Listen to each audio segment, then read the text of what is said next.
علیک یا رسول اللہ وسلم علیک یا حبیب اللہ۔ ربیع الاول شریف کا چاند جب طلوع ہوتا ہے تو سنی اپنے آقا کے میلاد کی خوشی کرنا شروع کر دیتے ہیں، اور کچھ لوگ ایسے ہوتے ہیں جن کو کوئی خوشی نہیں ہوتا، چہرے مرجھا جاتے ہیں اور وہ خوشی کرنے والوں کو روکتے بھی ہیں۔ تو اس کی وجہ کیا ہے؟ اصل میں اس کی وجہ یہ ہے کہ آپ صلی اللہ علیہ وسلم کی ولادت سے پہلے شیاطین آسمان پر جاتے تھے اور فرشتوں کا کلام سن کر ایک سچ کے ساتھ 100 جھوٹ ملا کر زمین پر فتنہ اور فساد پھیلاتے تھے۔ آپ صلی اللہ علیہ وسلم کی ولادت کے ساتھ ہی ان کا آسمان پر جانا منع کر دیا گیا۔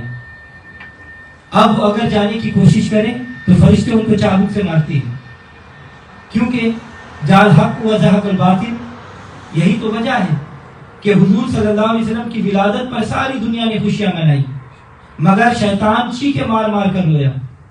ان کے چیلوں نے پوچھا کہ تو نے پہلے تمام نبیوں کا مقابلہ کیا، یہ تو آخری نبی ہے، روتا کیوں ہے؟ تو شیطان نے کہا کہ تم نہیں جانتے، وہ اور تھے، یہ اور ہے۔ وہ سالوں تبلیغ کرتے، تب جا کر کوئی ایک آدھا بندہ ان کا کلمہ پڑھتا۔ یہ نبی بولے گا بھی نہیں، ادھر نظر اٹھائے گا تو ادھر پتھر کلمہ پڑھتے جائیں گے، ادھر دیکھے گا تو درخت کلمہ پڑھتے جائیں گے۔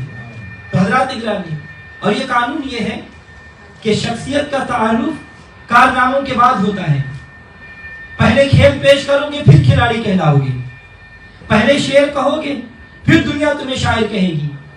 تاریخ کارناموں کے بعد یاد کرتی ہے، مگر ایک ہستی ایسی بھی ہے کہ ابھی کارنامہ نہیں کیا، نہ چاند کو توڑا، نہ ڈوبے ہوئے سورج کو موڑا، ابھی پتھروں کو کلمہ نہیں پڑھایا، مگر فرش پہ بھی ان کی عظمت کے ڈنکے بج رہے ہیں اور عرش پر بھی ان کے عظمت کے ڈنکے بج رہے ہیں۔ جلوے تیرے عام ہو گئے، جلوے تیرے عام ہو گئے، عرش فرش لوح و قلم سارے تیرے نام ہو گئے۔ آپ کا دیا جو واسطہ میرے سارے کام ہو گئے، آپ کا دیا جو واسطہ میرے سارے کام ہو گئے، مقتدی ہے سارے انبیاء مصطفیٰ امام ہو گئے۔